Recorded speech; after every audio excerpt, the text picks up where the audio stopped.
Let's start with TSMC. You ended up talking to over 20 current and former employees, both Americans and Taiwanese. Walk us through the reporting process for a story like this.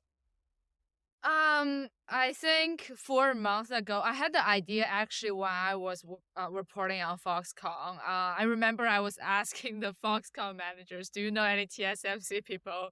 Because they are in Taiwan, I think they are part of the same circle. And then usually the engineers have other engineer friends. And because I was just like, I know I knew they had a factory in America, and I felt there must be some story there. I didn't know what the story was. So I think late last year, 4 or 5 months ago, I started to, when I had time, like casually messaging people on LinkedIn, trying to talk to some engineers. I kind of like targeted American engineers first because it's just like harder to find Taiwanese engineers. A lot of them, they're not active on LinkedIn, or like they didn't have public profiles. I had no idea what the story was. The only thing I knew was like they spent time in Taiwan, because some people, they wrote on their profile page that, oh, I spent 2 years in Taiwan. I even learned some Mandarin. And then I felt, oh, that sounds pretty interesting. Maybe we can do a cute cultural stories about their, like, basically exchange life in Taiwan. And I got my first source. That's why I kind of had the idea what the story would be. He sent me really, really long answers about actually like what he would describe as actually a lot of problems with Taiwanese work culture. They sounded very frustrated. They talk about all the like inefficiencies, like the very harsh military style management. So basically it was like a long complaint. And I was like actually so shocked, because when I was like reading Taiwanese media, TSMC was always like so glorified. There was like hardly any negative coverage about the company in the Taiwanese or like in the Chinese speaking media world. People talk about how intense it was, but it seems like the messaging was always the intensity was the reason behind its success. Like even the intensity was glorified, was much praised. That we worked so hard, that's why we succeeded. That was always the idea. So when I first heard the perspective from the Americans, I was really surprised, and I knew there was a story, and I just needed more people. So it's always tricky with these stories, right? Because like the employees that are willing to talk to the violas in the world are also tend to be the ones that are grumpy enough to write, multi-paragraph responses to one sentence questions. And it's always tricky. Like, I think there's sort of like a baseline expectation in any of this stuff, right? That like a foreign company coming to the US is going to have some of these challenges. Like, you saw this in the 80s with Japan manufacturing cars in the US. And you obviously see it basically anywhere, like Taiwan and Foxconn. Like Foxconn and in India, for instance, especially if you're going kind of like, the further out of the like concentric cultural circles you get from a nationality perspective, the more you have to like overcome and change from a management style. So, it's interesting starting with with the coverage in Taiwanese media being like, oh yeah, this is just another day in the park, and maybe we're like 10% more intense, because like, it's interesting with a lot of these stories, like the baseline of what is normal and accepted in Taiwan, kind of running into, what is normal and accepted in another country. And there's like going to be a kind of learning and adjustment process, for any firm. But I think the TSMC one, just because like the stakes are so high, and I don't know, maybe like the class is so interesting, just makes it particularly entertaining. Yeah, I think in both TSMC and Foxconn's case, there was like a sudden geopolitical change that was pushing this. It wasn't, this move wasn't like pushed by or like motivated by purely commercial economic considerations.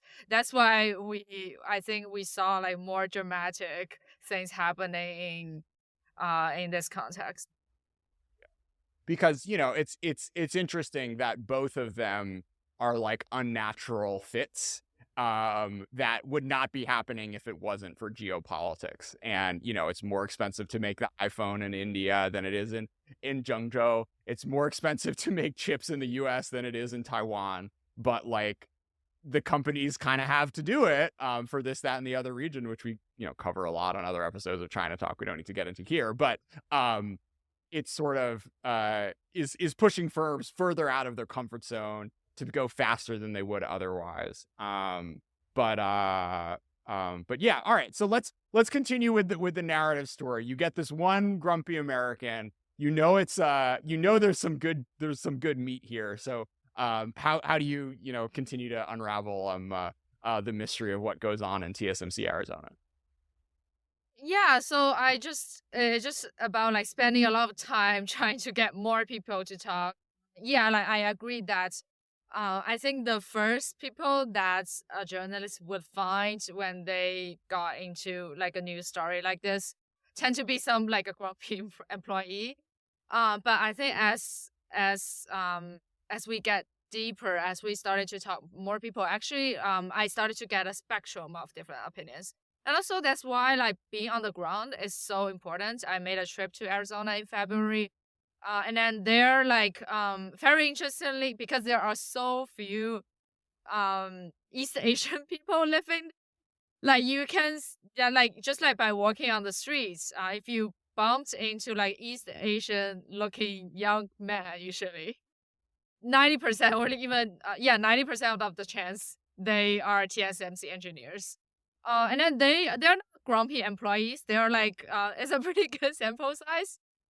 You just like bump into people and ask what their thoughts are. All right, so let's structure the conversation. Why don't we talk about the Chinese and Taiwanese experience in Phoenix and India, and then we'll talk about the sort of Americans at the plant and then the Indians at the plant. So, all right, so we have the Taiwanese. They signed this deal to start building in Arizona. We have COVID hitting, but then all of a sudden, like we're now at the point where we have 1,100 or so Taiwanese who are helping stand up this factory. Talk a little bit about their experience. What aspects of it, maybe less from a work side, but from a culture side, struck out most of them about moving to the U.S. It's the great boredom. When I got to Phoenix myself, I just moved to New York City not very long ago. And before that, I was in Hong Kong, and I traveled to Taipei a few times. So I was more used to this like East Asian big cities, and even like New York City. I think it's even like OIC is like more similar to Taipei than compared with like Phoenix. So I got to Phoenix. I was asking all the Taiwanese people there, this place is so boring. Why did you come here? So it was like really the opposite of Taipei, of like all the Taiwanese cities.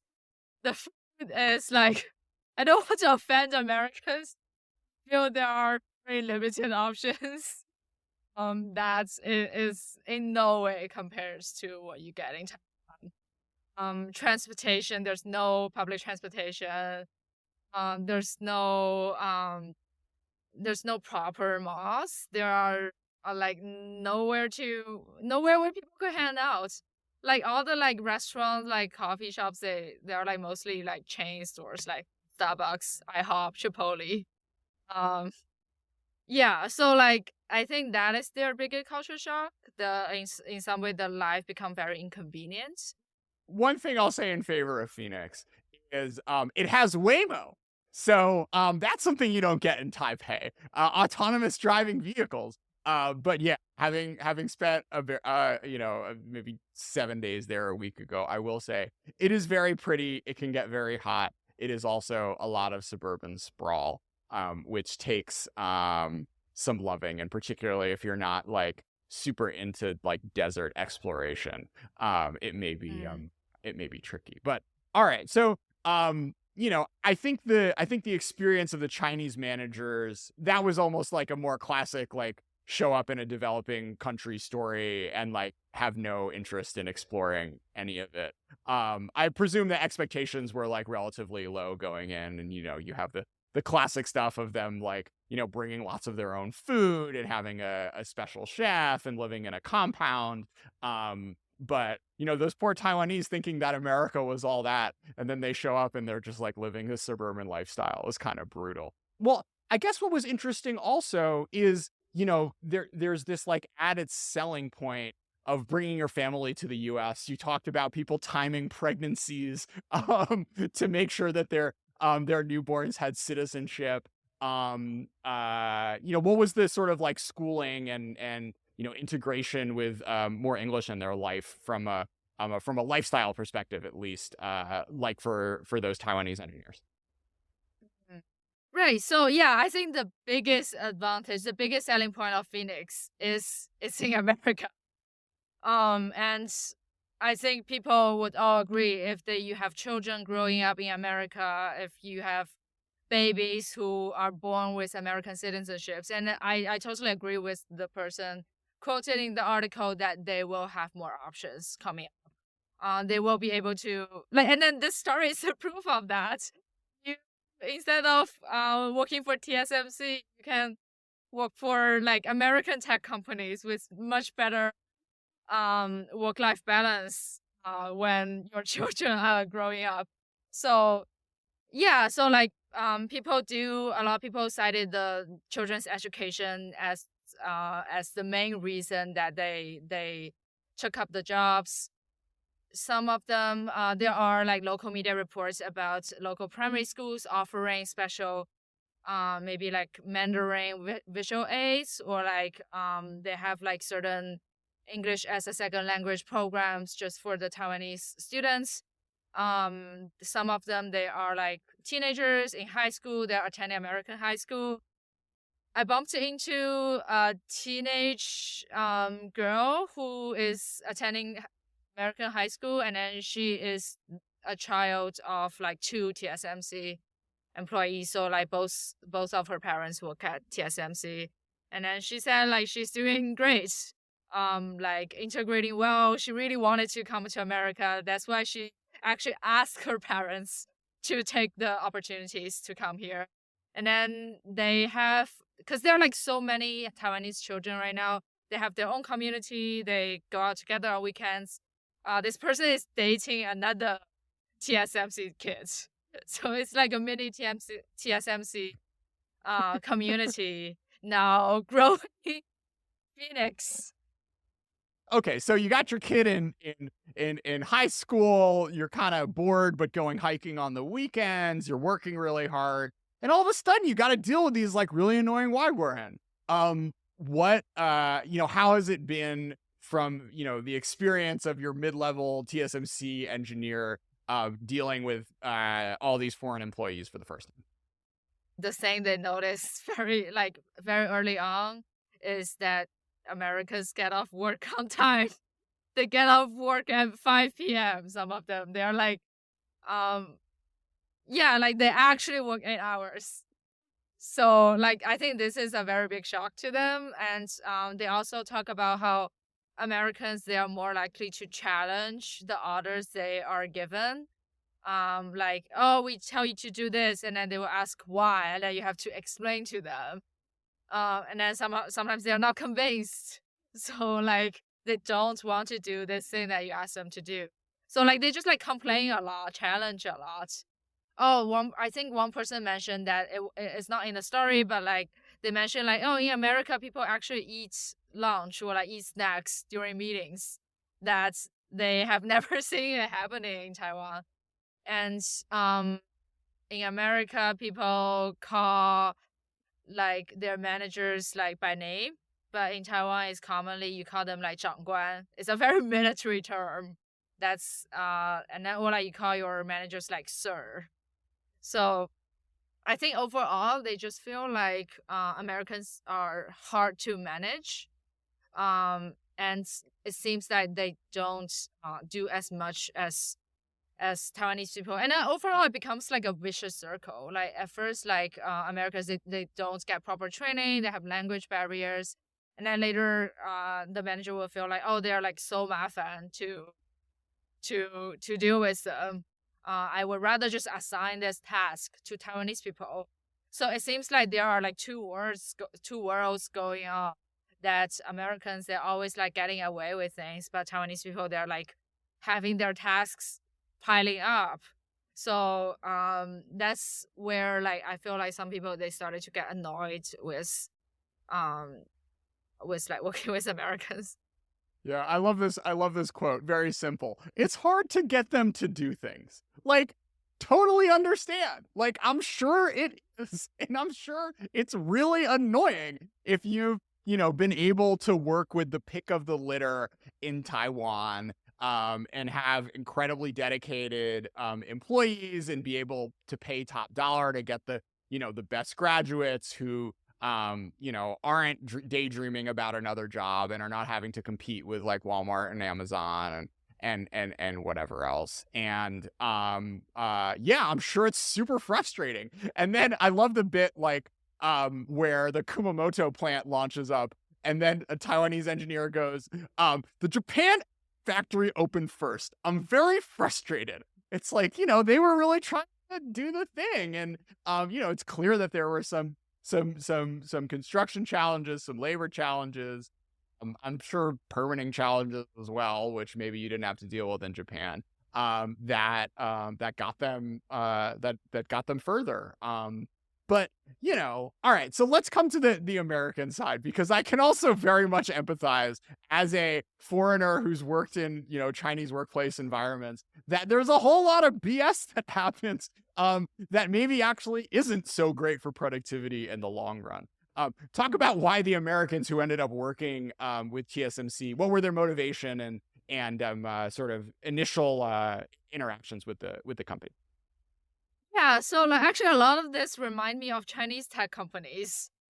Even though they're like in two different places, but like a lot of the practices, such as writing weekly reports about what you have done over that week, or like making PowerPoints, and then just like regularly you have to make presentations, and it's just like very strict controls. You have to do whatever your bosses tell you to do.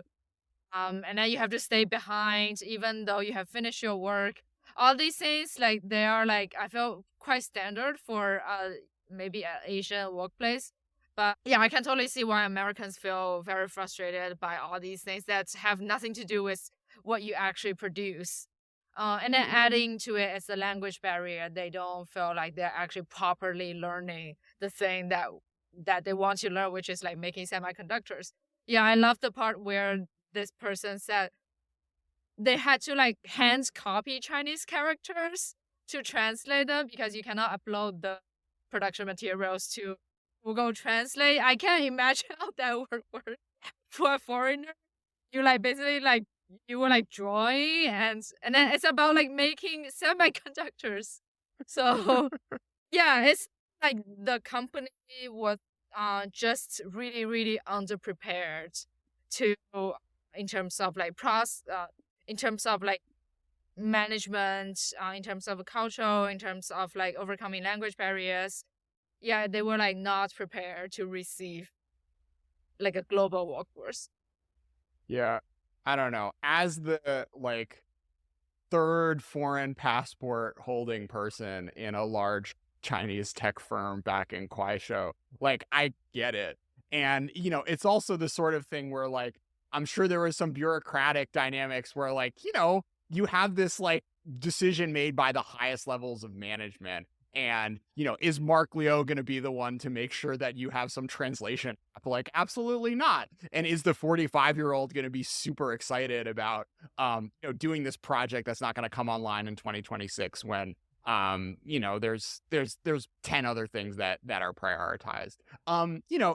It's interesting because I think some of the things were clear that are kind of like growing pains and, the sorts of things that are ultimately going to be overcome. And there are other bits that are a little more concerning, I guess, if I was a shareholder of TSMC, like, when someone said, I'd ask my manager, what's your priority? And he'd always say, everything is a priority. Or you have these 5 former employees talking about how TSMC engineers, quote, sometimes falsified or cherry-picked data for customers or managers, manipulating data from testing tools or wafers to please managers who had seemingly impossible expectations. And look, it's hard to know exactly how much to make of this sort of thing because, like, TSMC is the best company in the world at doing this, right? So, like, something is going right with all of this, from a American's perspective, like difficult and, overweening management style. I do think, I guess my hope is that, come 5 years from now, we'll have some like happy synthesis where, the Taiwanese engineers will get to lead better lives, having learned that they can like chill out and still make badass chips, thanks to, some of the more Western, I guess, approaches to dealing with management about these sorts of things. Yeah, like maybe like to give it more context, especially on the accusation about falsifying data. I did ask the engineers. I was like, how does it work? Like you falsify data, and then does it impact the quality of the actual chips? And I think from their answers, I got the impression that it's actually a lot of it is bad management. Engineers, they're humans. They're supposed to like make the call, like what kind of data we need, or like what kind of measurements we should hit, in order for something to work. I'm no expert in actual like engineering, but like, I feel what they say is like sometimes managers ask for something, we have to hit this data, for us to pass this stage maybe, and then the engineers themselves, they would think that first it's impossible for us to get there. We have no time. We don't have the capacity to collect this much data or like to reach that bar at the time. But at the same time, it's like we don't need to hit that bar to sorry, I don't know how to describe this. Like, yeah, some of them, they would say like, we don't need to hit that data. We don't need that much data for this to work. That's when they started to maybe like manipulate data. I think I've heard similar stories in Chinese companies as well. It's like not everything eventually ended up in the actual products, but a lot of things, a lot of efforts have wasted in kind of like navigating the bureaucracy or like making your managers happy. Yeah, I mean, it's funny, right? Because there's like 上有政策,下有对策, but there's the American version of that, and then there's like the Taiwanese version of that, right? Like the American version would be like, is prioritizing, going home early, but the Taiwanese one would like be cool playing video games on your phone for 2 hours from like 2 to 5 p.m., but like you can't leave before 8. And it's the same thing with this management thing. Like the way that Americans would deal with some BS requirement from their boss would be to tell them it's a BS requirement. The way the Taiwanese are dealing with it is by just making up some fake numbers, and the boss is too busy or like kind of knows themselves that they don't really care about it. And it's not that important. So it's gonna be, be taken away, be dealt with one way or another in the long. So, the proof is in the pudding, right? TSMC is not some like broken state-owned enterprise. They're an incredibly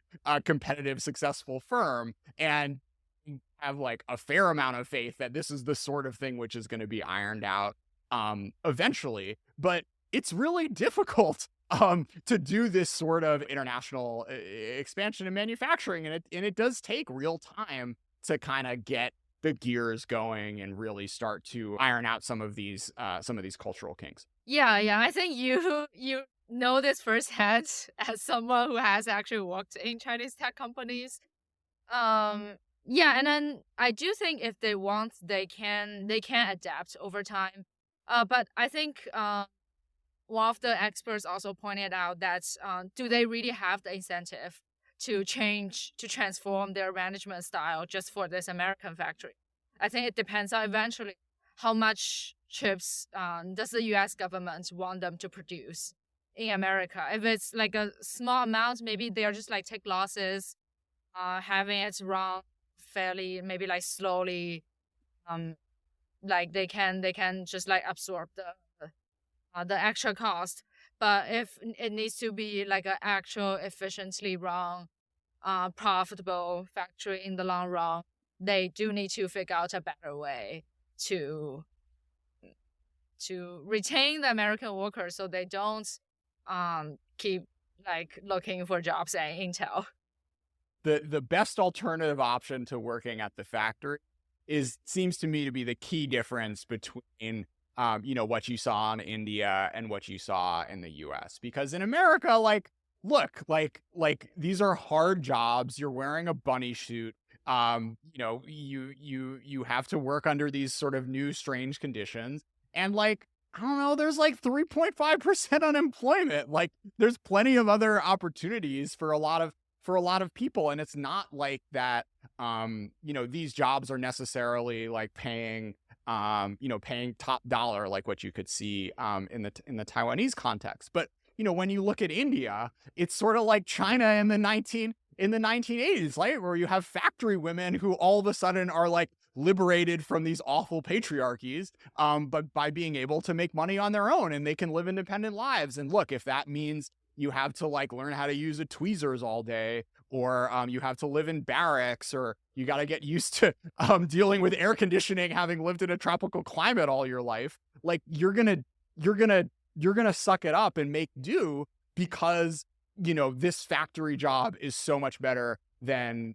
just I don't know, living under some man who beats you in the countryside, or being a farmer who lives and dies based on the weather or something.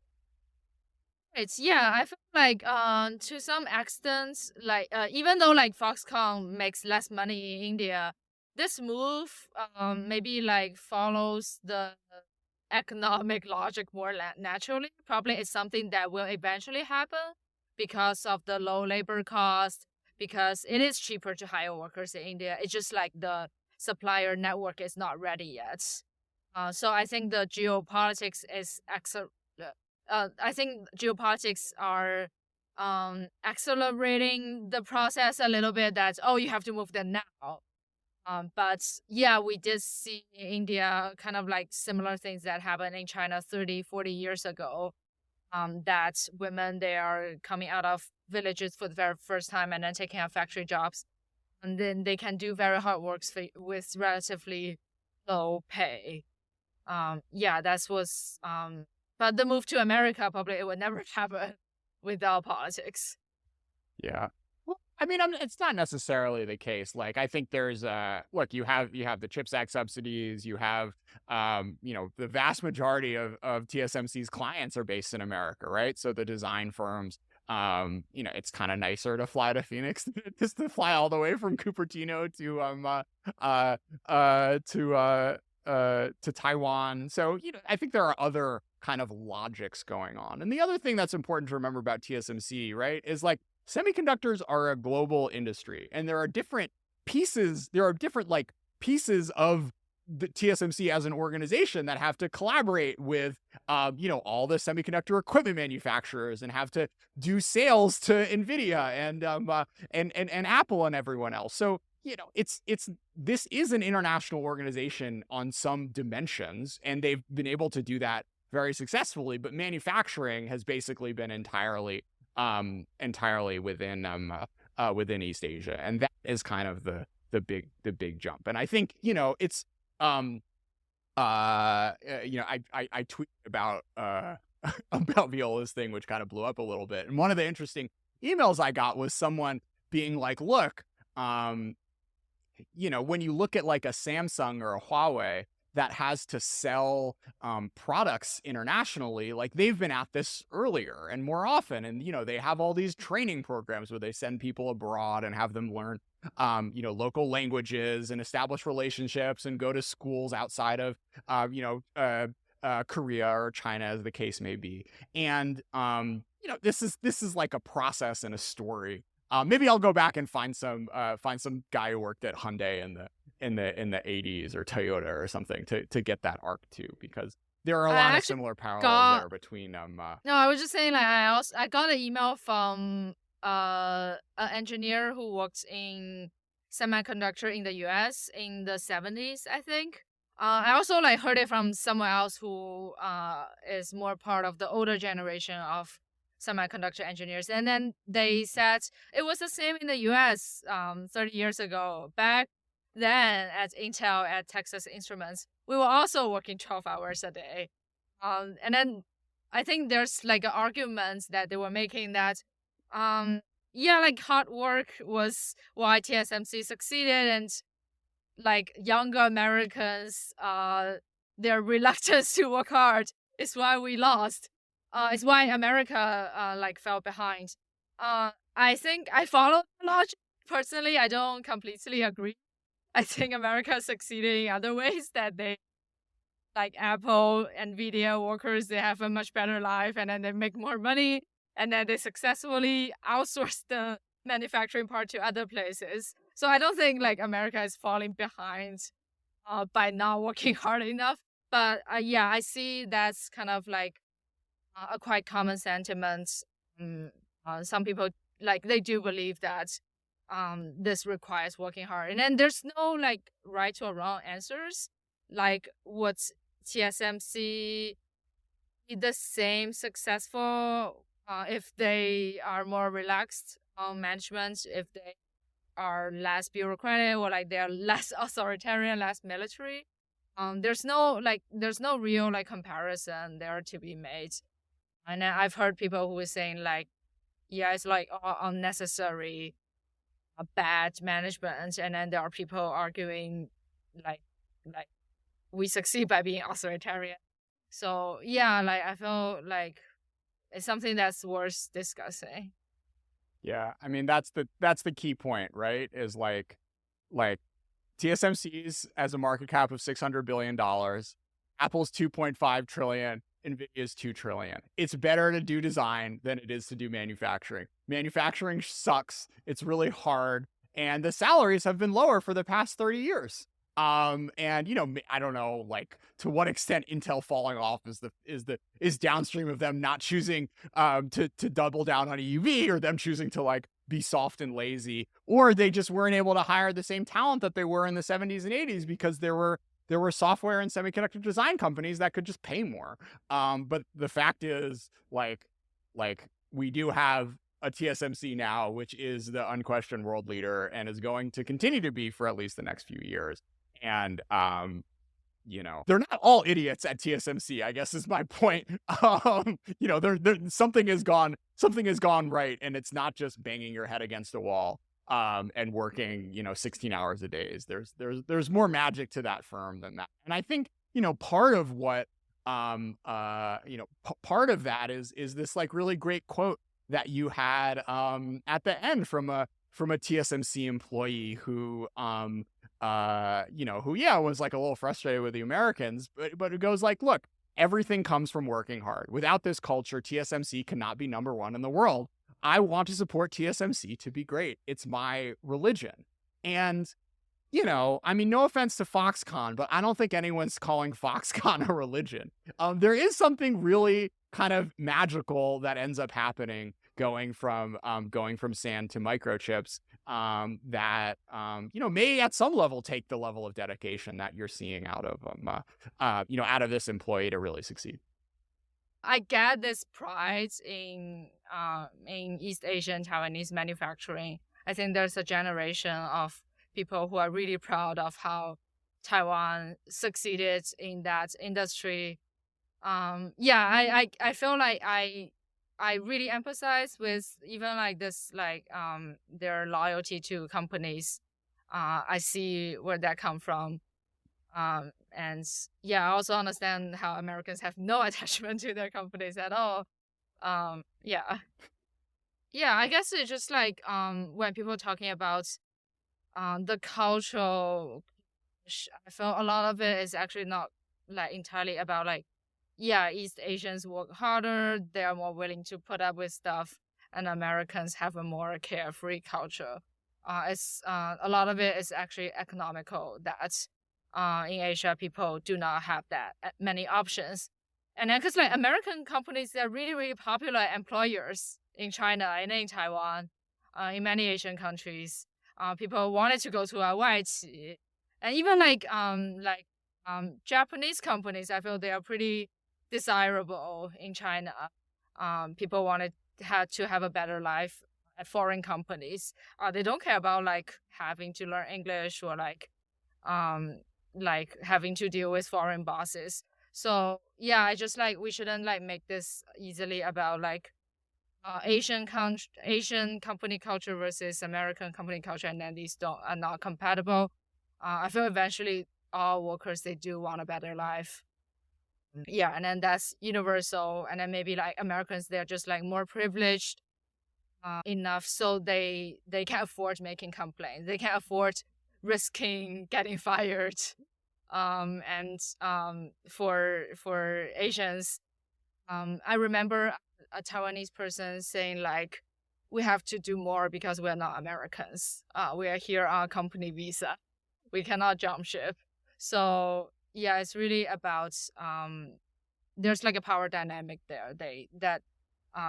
You need to have enough options. You need to have that power to be able to complain like Americans. Yeah, I mean, look, like there's going from the 12-hour to the 8-hour workday was something that happened in America in like the 1950s. And that was because because labor had power and they could, bargain and negotiate because there were exit options. And until that happens in other countries in the world, it's tricky. I mean, even now you're seeing articles in China about like it's hard to find people to work in factories because like who the hell wants to, go from go from getting a college degree to like screwing stuff in Zhengzhou for Foxconn.